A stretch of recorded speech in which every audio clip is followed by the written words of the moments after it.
Le monde est rempli de jeunes talents que l'on ne connaîtra malheureusement jamais, et la star légendaire Sixto Rodriguez était manifestement destinée à en faire partie.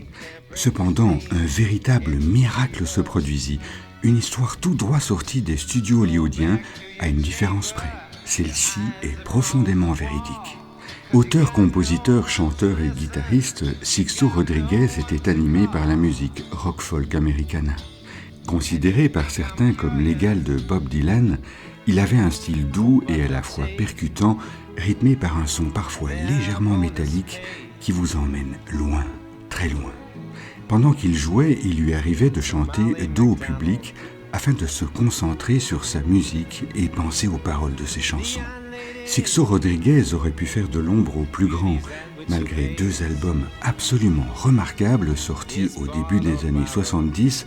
Le public américain ignorera totalement l'existence de cet authentique génie durant près de 30 ans. Voici son histoire. Né en juillet 1942, Rodriguez était le 6e garçon de sa famille, d'où viendra son prénom de Sixto, signifiant 6e en espagnol. Avec ses origines amérindiennes et mexicaines, il grandit dans la région ouvrière de Détroit dans le Michigan, où il vivra à plusieurs reprises dans la rue. Ces expériences seront une source énorme d'inspiration pour cet artiste qui aurait été presque toute sa vie un ouvrier de chantier. À 24 ans, Rodriguez sort son premier 45 tours intitulé I Slip Away. Un premier single, mais également un premier coup de maître, où l'on découvre sa voix pure et légère, avec des paroles qui vous transpercent le cœur et l'âme. Rapidement, il est remarqué par 2 producteurs dans un bar où il s'est fait une petite réputation. Convaincu d'avoir mis la main sur une pépite, il sera produit sous le label Sussex Records, récemment créé par le producteur Clarence Avant, qui deviendra plus tard président de la Motown. Alors qu'on lui demande avec insistance de choisir rapidement un nom de scène bien américain, il s'obstinera à garder le seul nom qui convienne à ses yeux, le sien. Il enregistre durant l'été 1969 son premier et mythique album intitulé Cold Fact qui sortira l'année suivante. Rapidement, quelques exemplaires de Cold Fact arrivent en Australie et l'un d'eux se retrouve entre les mains du DJ de la radio australienne Holger Brockman qui le diffuse sur la radio 2SM à Sydney.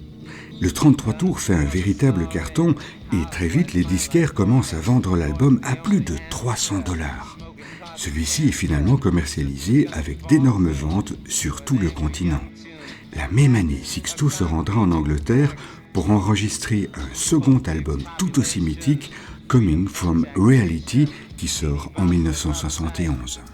Le producteur Steve Roland, ayant découvert le groupe The Cure et produit des artistes comme Jerry Lee Lewis et Peter Frampton, déclara qu'il n'avait jamais travaillé avec quelqu'un d'aussi talentueux. Le disque enregistré en à peine 3 semaines est réalisé dans les meilleures conditions.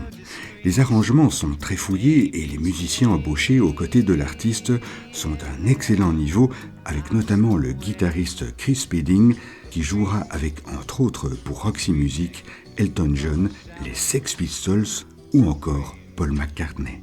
En 1974, les 2 albums semblent rencontrer un premier succès en Jamaïque et les excellents chiffres de vente en Australie et en Nouvelle-Zélande font de Rodriguez une petite célébrité. Pourtant, l'artiste n'en saura absolument rien et beaucoup le croiront même mort. En 1978, des organisateurs de concerts australiens parviennent malgré tout à retrouver Rodriguez dans sa ville natale de Détroit. Au début de l'année suivante, Rodriguez part en Australie accompagné de ses 2 filles pour une tournée de 15 concerts. Sixto est stupéfait par l'accueil triomphal qui lui est réservé et se voit jouer à Sydney devant un public de plus de 15 000 personnes, soit presque autant que Rod Stewart quelques semaines plus tôt. Détail surprenant, le chanteur n'avait jamais donné de concert de cette ampleur, hormis dans de petits bars et clubs de nuit. Lors de son rappel sur scène, il dira avec émotion à son public « 8 ans plus tard, et cela arrive. Je n'arrive pas à y croire ». C'est lors de la même tournée qu'il enregistre un album live intitulé « Alive », nom faisant allusion aux rumeurs de cette époque sur sa prétendue mort en raison de son absence durant près de 8 ans. En 1981, il fera une dernière tournée sur le continent australien avant de disparaître à nouveau. Il déclara des années plus tard « Je pensais que c'était le point culminant de ma carrière et par la suite, il ne s'est pas passé grand-chose, pas d'appel ou quoi que ce soit. » Rodriguez termine alors ses études et obtient une licence de philosophie. Père de famille responsable, il se met à vivre de petits boulots dans le bâtiment. Très impliqué dans la vie de sa cité ouvrière natale, il se présente à plusieurs reprises aux élections municipales de Détroit. Il ne le sait pas encore, mais au même moment, son album Cold Fact est en train de connaître un nouveau succès aussi retentissant qu'inattendu en Afrique du Sud.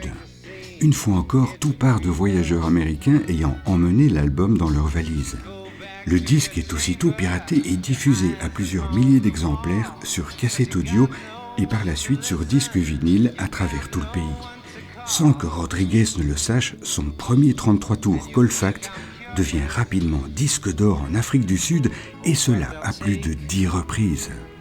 En réalité, ce sont les jeunes Sud-Africains de la classe moyenne blanche qui trouvent dans les paroles engagées, voire provocatrices de Sixto Rodriguez, un écho à leur révolte face au régime d'apartheid ultra-autoritaire dans lequel ils ne se reconnaissent pas. L'album est rapidement censuré par le régime et les exemplaires en circulation sont confisqués. Mais il est déjà trop tard, car les disques sont rapidement piratés et circulent sous le manteau avant que des radios libres ne prennent le relais en diffusant ces chansons, défiant ainsi l'interdiction des autorités. Une fois de plus, et malgré l'immense succès qu'il obtient en Afrique du Sud, mais également au Botswana et au Zimbabwe voisins, eh bien le produit des ventes de ces albums ne parvient toujours pas à l'artiste, mais aux ayants droit de son premier label, qui se gardent bien de le prévenir. Et pour cause, ses fans en Afrique du Sud, qui pensaient que Sixto était forcément célèbre aux États-Unis, entendaient des histoires selon lesquelles le musicien était mort de façon tragique.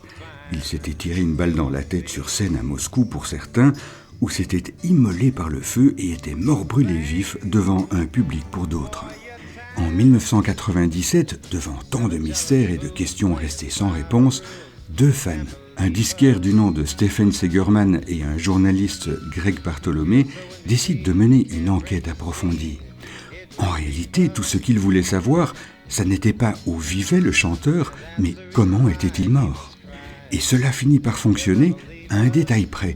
Ils apprennent, stupéfaits, que le désormais légendaire Sixto Rodriguez, était toujours de ce monde.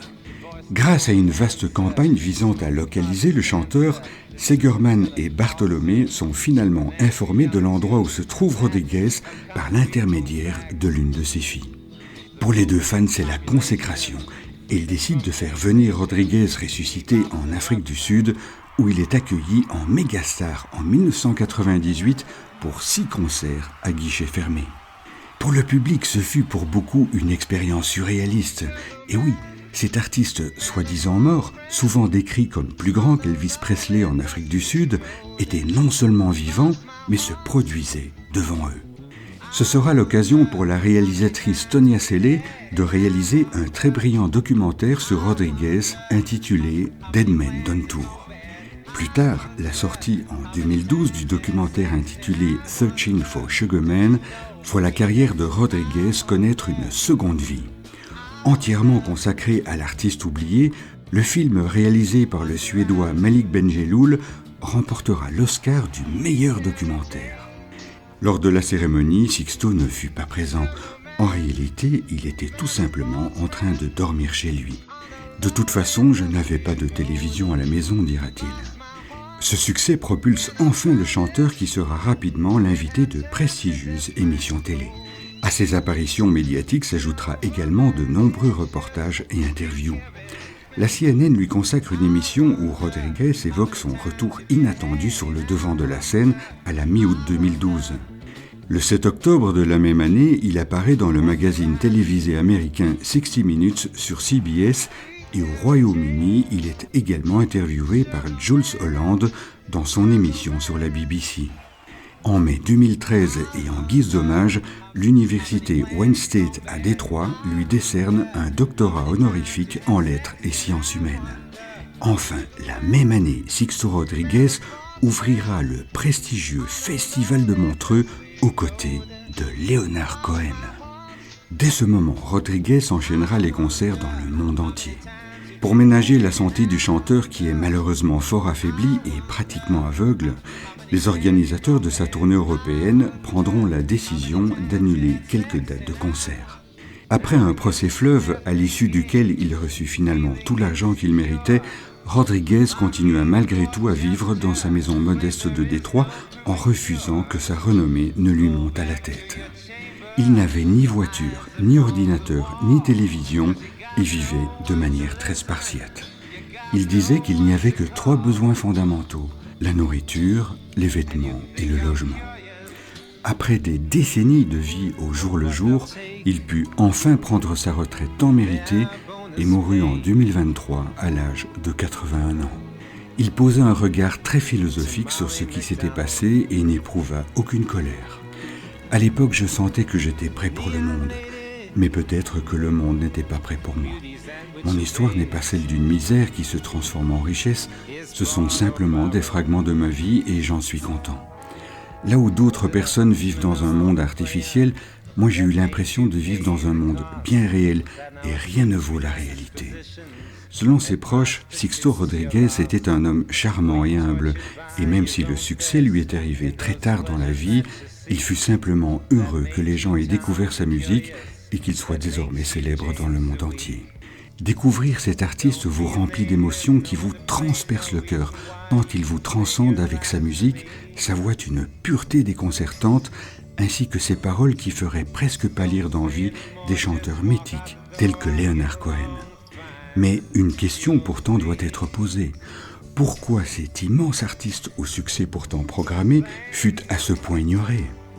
Pour beaucoup, la raison était liée à ses origines. Dans les années 70, en effet, Sixto défiait la scène rock blanche, les Rolling Stones ou Bob Dylan. Et à cette époque aux États-Unis, eh bien, on n'aimait pas ça. Les grands artistes latinos étaient pour ainsi dire inexistants et on faisait en général ce qu'il fallait pour les empêcher de percer, particulièrement quand on persistait à garder le nom de Rodriguez.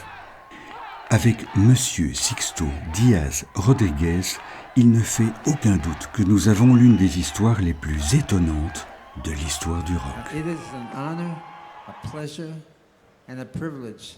Thank you very much for stepping out tonight and seeing the show. Netherlands. Yeah.